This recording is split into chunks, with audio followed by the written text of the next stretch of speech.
ABP 24 news पे वक्त हो गया दिन भर की 10 बड़ी खबरों का। भारत के प्रधानमंत्री ने ओडिशा के संबलपुर में IIM के स्थायी कैंपस की आधारशिला रखी। इस दौरान प्रधानमंत्री ने वीडियो कॉन्फ्रेंसिंग के माध्यम से वहां मौजूद लोगों को संबोधित करते हुए कहा, भारत के लिए उत्तम कालखंड आया है। आज का स्टार्टअप कल उद्यमी बनेंगे। प्रधानमंत्री ने कोरोना काल पर कहा, ये समय भारत के लिए मुश्किलों से भरा रहा, मगर मुश्किलों ने भी हमें एकजुट होकर रहना सिखाया है। भारत ने PTI किट, मास्क और वेंटिलेटर का स्थायी समाधान खोज लिया है। स्थायी समाधान देने की नीयत का नतीजा है कि भारत आज बेहतर स्थितियों में खड़ा है। आगे प्रधानमंत्री ने कहा, आज भारत में 28 करोड़ से ज्यादा गैस कनेक्शन है, जबकि 2014 से पहले भारत में 14 करोड़ गैस कनेक्शन थे। 6 वर्षों में गैस कनेक्शनों में काफी वृद्धि आई है। काम करने के तरीके और मैनेजमेंट स्किल्स की डिमांड में भी काफी बदलाव आया है। उच्च स्तर पर ज्यादा भारी भरकम मैनेजमेंट की जरूरत नहीं थी। नवीन और परिवर्तनकारी प्रबंधन में भी बदलाव देखा गया है। भारत ने पिछले कुछ महीनों में जरूरी रिफॉर्म्स में काफी तेजी दिखाई है। प्रधानमंत्री ने कहा, जब आप में से अनेक साथ ही संबलपुर टेक्सटाइल और कटक की पीलीगिरी कारीगरी को ग्लोबल पहचान दिलाने में अपने कौशल का इस्तेमाल किया। यहाँ के टूरिज्म को बढ़ाने के लिए भी काम किया जा रहा है। इससे आत्मनिर्भर भारत के अभियान के साथ ओडिशा के विकास को भी नई गति मिलेगी। जहां एक तरफ भारत में कोरोना के मामलों में गिरावट आ रही है, तो वहीं दूसरी तरफ भारत में टीकाकरण अभियान शुरू हो गया है। केंद्र सरकार के दिशा निर्देशों के अनुसार सभी राज्य और केंद्र शासित प्रदेशों में टीकाकरण अभियान का पूर्व अभ्यास प्रारंभ हो गया है। इसके लिए बड़े पैमाने पर तैयारियां की गई हैं। ऐसा ही पूर्व अभ्यास पिछले कुछ दिन पहले भारत में 4 राज्यों असम, आंध्र प्रदेश, गुजरात और पंजाब में आयोजित किए गए थे। इस पूर्व अभ्यास के दौरान सरकार की व्यवस्थाओं को दुरुस्त माना गया था। आज ओडिशा की राजधानी भुवनेश्वर में 31 जगहों पर मॉक ड्रिल किया जा रहा है। मध्य प्रदेश के भोपाल में गोविंदपुर में प्राथमिक स्वास्थ्य केंद्र में टीकाकरण अभियान का आयोजन किया गया। वहां मौजूद आशा कार्यकर्ता ने बताया, वैक्सीन लगने के बाद आधे घंटे तक लोगों को निगरानी में रखा जा रहा है, ताकि उन पर अगर वैक्सीन का कोई दुष्प्रभाव होता है तो उन्हें तुरंत चिकित्सीय सेवा उपलब्ध कराई जा सके। स्वास्थ्य और परिवार कल्याण मंत्रालय के अनुसार मणिपुर के स्वास्थ्य सेवा केंद्रों में पूर्व अभ्यास का आयोजन किया गया। केंद्रीय स्वास्थ्य मंत्री डॉक्टर हर्षवर्धन ने कहा, सिर्फ राष्ट्रीय राजधानी में नहीं बल्कि पूरे भारत में कोविड-19 की वैक्सीन मुफ्त में उपलब्ध कराई जाएगी। 4 राज्यों में पूर्व अभ्यास करने के बाद फीडबैक को टीकाकरण के लिए दिशा निर्देशों में शामिल किया गया है। इसके साथ ही केंद्र सरकार के दिशा निर्देशों के अनुसार टीकाकरण अभियान राज्य और केंद्र शासित प्रदेशों में आयोजित किया जा रहा है। दिल्ली के स्वास्थ्य मंत्री सत्येंद्र जैन ने कहा, दिल्ली में कोविड-19 का इलाज और दवाइयां मुफ्त में मुहैया कराई जाएंगी। पश्चिम बंगाल में कोविड-19 टीकाकरण का पूर्वाभ्यास कोलकाता में विधान नगर निगम के तहत प्राथमिक स्वास्थ्य सेवा केंद्र में आयोजित किया गया। गुवाहाटी में मेडिकल कॉलेज और अस्पताल में अभियान चलाया गया। केरल के स्वास्थ्य मंत्री के शैलजैन अभियान के पूर्वाभ्यास का जायजा लिया और कहा, यहाँ प्रक्रिया सामान्य तौर पर चल रही है और इसे राज्य के 4 जिलों में भी कराया जा रहा है। दिल्ली के GTB अस्पताल में वैक्सीनेशन अधिकारी का कहना है, वैक्सीन लगने से पहले लाभार्थियों को इससे संबंधित सूचना दी गई। किसी व्यक्ति में वैक्सीन लगने के बाद गंभीर रिएक्शन के लक्षण दिखते हैं तो उसे अस्पताल के सामान्य वर्ग में भर्ती किया जाएगा। दिल्ली के जिलाधिकारी का कहना है, दिल्ली में 77 वैक्सीनेशन केंद्रों की पहचान कर ली गई है। इन केंद्रों पर भारत सरकार की ओर से जारी दिशा निर्देशों का पालन सख्ती से किया जा रहा है और टीके के परिवहन सुरक्षा का भी ध्यान रखा जा रहा है। कृषि कानून का विरोध कर रहे दिल्ली सीमा पर बैठे किसानों को कड़ाके की ठंड का सामना करना पड़ रहा है। इंसाफ की लड़ाई लड़ते हुए अन्नदाताओं का कहना है कि जब तक सरकार ये काले कानून वापस नहीं लेगी, तब तक आंदोलन समाप्त नहीं किया जाएगा। किसान और केंद्र सरकार के बीच समस्या का समाधान निकालने के लिए छठे दौर की वार्ता हुई थी, जिसमें किसानों को काफी हद तक सफलता प्राप्त हुई। सरकार ने किसानों की 4 में से 2 मांगों को मान लिया है। बाकी 2 मांगों के लिए 4 जनवरी को अगले दौर की बैठक आयोजित की गई है।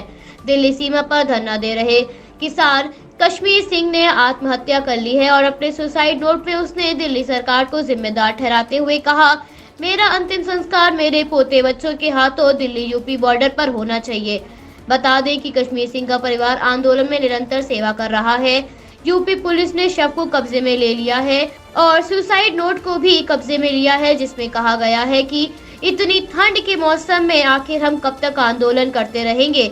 हमें आंदोलन करते हुए 1 महीने के ऊपर हो गया है, लेकिन सरकार को इस बात से कोई फर्क नहीं पड़ रहा है, इसलिए मैं अपनी जान दे रहा हूँ। मृतक किसान की पहचान 75 वर्षीय कश्मीर सिंह निवासी बिलासपुर उत्तराखंड के रूप में हुई है। संयुक्त किसान मोर्चा के किसानों ने सिंधु बॉर्डर पर बैठक आयोजित की, जिसमें सरकार के साथ होने वाली बैठक पर रणनीति बनाई गई। दिल्ली एनसीआर में सुबह हल्की बारिश होने के कारण किसानों को काफी मुश्किलों का सामना करना पड़ा। किसानों के टेंट में पानी भरने के कारण किसानों को अपना टेंट तक छोड़ना पड़ा। राष्ट्रीय स्वयंसेवक संघ के प्रमुख मोहन भागवत ने देशभक्ति को हिंदुओं का बुनियादी चरित्र बताया, जिसमें उन्होंने राष्ट्रपिता महात्मा गांधी का उदाहरण देते हुए कहा, राष्ट्रपिता में देशभक्ति की भावना धर्म से ही जगी थी। महात्मा गांधी के जीवन पर आधारित किताब पर प्राथमिकता शोध दस्तावेज बताते हुए कहा, राष्ट्रपिता ने कभी अपने धर्म और देशभक्ति को अलग नहीं माना। उनके लिए मातृभूमि का प्रेम अनेक आध्यात्मिक ज्ञान से आया था। धर्म का मतलब सिर्फ धर्म तक सीमित नहीं होता, ये बहुत व्यापक होता है। आगे मोहन भागवत ने कहा, ऐसी महान शख्सियत के विचारों को कोई भी अपने तर्कों से प्रभावित नहीं कर सकता, इसलिए ये अटकलें ना लगाएं कि संघ गांधी के विचारों को अपनी तरह से प्रभावित कर रहा है। ये बताना जरूरी है कि देश प्रेम का मतलब सिर्फ जमीन से प्रेम नहीं, बल्कि देश की परंपराओं, संस्कृति, यहाँ के लोगों, नदियों और हर एक चीज से प्रेम होना आवश्यक है। हिंदुत्व एकता में विश्वास रखता है। विचारों में मतभेद का मतलब अलगाव कतई नहीं होता है। दिल्ली एनसीआर के कुछ इलाकों में सुबह बारिश होने के कारण मौसम में बड़ा बदलाव देखा गया। दिल्ली में सर्द हवाएं और तीखी हो गई हैं। हरियाणा के झज्जर, रोहतक, जींद, पानपीत, कैथल और उत्तर प्रदेश के सहारनपुर, शामली, देवबंद के कुछ हिस्सों में बारिश होने के कारण मौसम में भारी बदलाव देखा गया। दिल्ली समेत उत्तर भारत के ज्यादातर राज्यों में शीतलहर का प्रकोप देखा गया। यूपी, दिल्ली, पंजाब, हरियाणा समेत विभिन्न राज्यों में कोहरा और बढ़ जाएगा, जिससे लोगों को मुश्किलों का सामना करना पड़ेगा। मौसम विभाग के वैज्ञानिकों का कहना है, उत्तर भारत के मैदानी राज्यों में शीतलहर का प्रकोप बढ़ने से कड़ाके की सर्दी पड़ने से शहरों में नया रिकॉर्ड कायम हो रहा है। प्रतिदिन राज्यों में तापमान गिर रहा है। पंजाब के भटिंडा में पारा 0.0 डिग्री तक पहुंच गया है। विश्व स्वास्थ्य संगठन ने तंबाकू छोड़ने में लोगों की मदद करने के लिए धूम्रपान छोड़ने के लिए संकल्प ले नामक एक वैश्विक स्तर पर अभियान प्रारंभ किया है। इसमें राष्ट्रीय स्तर पर मजबूत नीति निर्माण, धूम्रपान छोड़ने के लिए सहायता मुहैया कराने जैसी सुविधाओं की उपलब्धता कराई जाएगी। लोगों को तंबाकू और धूम्रपान छोड़ने के लिए जागरूक किया जाएगा। ये हानिकारक आदत छोड़ने के लिए लोगों को सशक्त बनाने का प्रयास भी इस अभियान के तहत किया जाएगा। भारत में झारखंड सरकार ने राज्य स्तर पर तंबाकू के सेवन पर लगाम लगाने के लिए अनूठा प्रयास प्रारंभ किया है। राज्य में सरकारी नौकरी करने वाले लोगों को तंबाकू सेवन न करने का शपथ पत्र देना होगा। 1 अप्रैल से इसे अनिवार्य रूप में ले लिया जाएगा। नियुक्ति पत्र प्राप्त करने से पहले सभी लोगों को ये शपथ पत्र देना होगा। संयुक्त राष्ट्र की स्वास्थ्य एजेंसी के अनुसार लगभग हर वर्ष 82 लाख लोगों की तंबाकू सेवन के कारण मृत्यु होती है, जबकि 12 लाख मौतें धूम्रपान करने वाले लोगों के संपर्क में रहने से होती हैं। धूम्रपान सांस संबंधित अनेक बीमारियों का मुख्य कारण होता है। तंबाकू सेवन में सबसे पहले स्थान पर चीन नजर आता है, दूसरे नंबर पर भारत। भारत में हर वर्ष 10 लाख लोगों की इसके कारण मृत्यु हो जाती है। उत्तर प्रदेश के मुख्यमंत्री गोरखपुर 2 दिवसीय दौरे पर जाएंगे और अधिवक्ताओं को नए वर्ष का तोहफा प्रदान करेंगे। गोरखपुर दौरे के समय मुख्यमंत्री कई कार्यक्रमों में भी शामिल होंगे।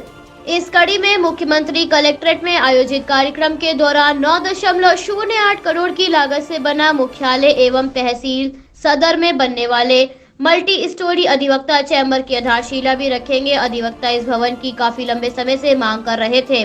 अधिवक्ताओं को पेड़ और टीन शेड के नीचे बैठना पड़ता था, जिसमें बारिश के मौसम में अधिवक्ताओं को काफी मुश्किलें होती थी। कलेक्ट्रेट में शिलान्यास कार्यक्रम की तैयारियों को पूर्ण कर लिया गया है। डीएम कार्यालय के पास मंच का निर्माण किया गया है, जहां पर मुख्यमंत्री भवन का शिलान्यास करने के साथ ही अधिवक्ताओं को संबोधित करेंगे। मुख्यमंत्री के आगमन की सारी तैयारियां पूर्ण कर ली गई हैं।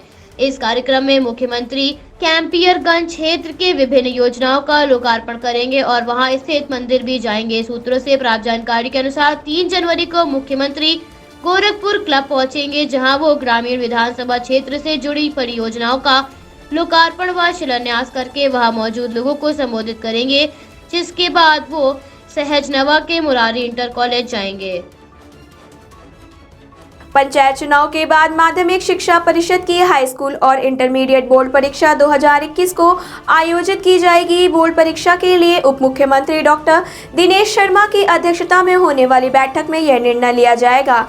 यह बैठक 14 जनवरी को आयोजित की जाएगी।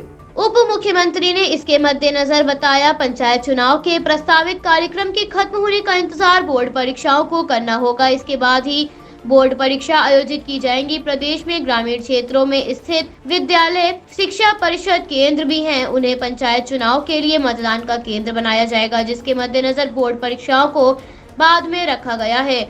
शिक्षकों की चुनाव में ड्यूटी भी लगाई जाएगी, इसलिए परीक्षा पंचायत चुनाव के बाद आयोजित करने का निर्णय लिया गया है। यूपी में ग्राम प्रधान, ग्राम पंचायत सदस्य, क्षेत्र पंचायत सदस्य और जिला पंचायत सदस्य के चुनाव इस बार एक साथ होने हैं। कोरोना महामारी के कारण इस बार पंचायत चुनाव को देर से आयोजित किया जा रहा है।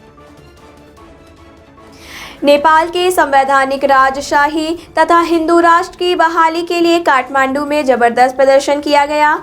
प्रदर्शन में हजारों की संख्या में लोग शामिल हुए। राष्ट्रीय प्रजातांत्रिक पार्टी ने समर्थकों के साथ भ्रकुटी मंडप से मार्च निकाला और रत्ना पार्क के खुले मैदान में सभा की। सभा में प्रधानमंत्री केपी शर्मा ओली ने मौजूद नेताओं को संबोधित किया। केपी शर्मा ने संसद भंग किए जाने की आलोचना की और आरपीपी के अध्यक्ष कमल थापा तथा पशुपति शमशेर राणा ने नेपाल को फिर से हिंदू राष्ट्र घोषित करने तथा देश में संवैधानिक राजशाही बहाल करने की मांग की। नेताओं का कहना है, देश में लोकतंत्र की रक्षा तथा राजनीतिक स्थिरता के लिए संवैधानिक राजशाही तथा हिंदू राष्ट्र की बहाली एकमात्र विकल्प है। गौरतलब है, इस पार्टी की नींव में चीन की अहम भूमिका बताई जा रही है। इस पार्टी पर चीन का गहरा प्रभाव है, इसलिए चीन नहीं चाहता कि पार्टी में दरार आए, मगर परिस्थितियों को देखकर ऐसा लग रहा है कि पार्टी टूटने की कगार पर खड़ी है। भारत में कोरोना के मामलों में गिरावट दर्ज की गई। केंद्रीय स्वास्थ्य मंत्रालय से प्राप्त जानकारी के अनुसार पिछले 24 घंटों में कोरोना के 19,078 मामले सामने आए हैं और 224 लोगों ने इस महामारी के कारण अपनी जान गंवाई है। भारत में कुल संक्रमितों का आंकड़ा लगभग 1 करोड़ को पार कर गया है, तो वहीं इस महामारी के कारण मरने वालों का आंकड़ा लगभग 1,49,000 के करीब पहुंच गया है। लगभग 99 लाख लोगों ने इस महामारी को मात दी है। इस समय भारत में एक्टिव केसेस की संख्या 2,50,183 है। Bureau report ABP24 news Lucknow. Subscribe कीजिए हमारे न्यूज चैनल को और बेल आइकन को प्रेस करना ना भूलें ताकि हमारे नए वीडियोस का नोटिफिकेशन आपको मिलता रहे।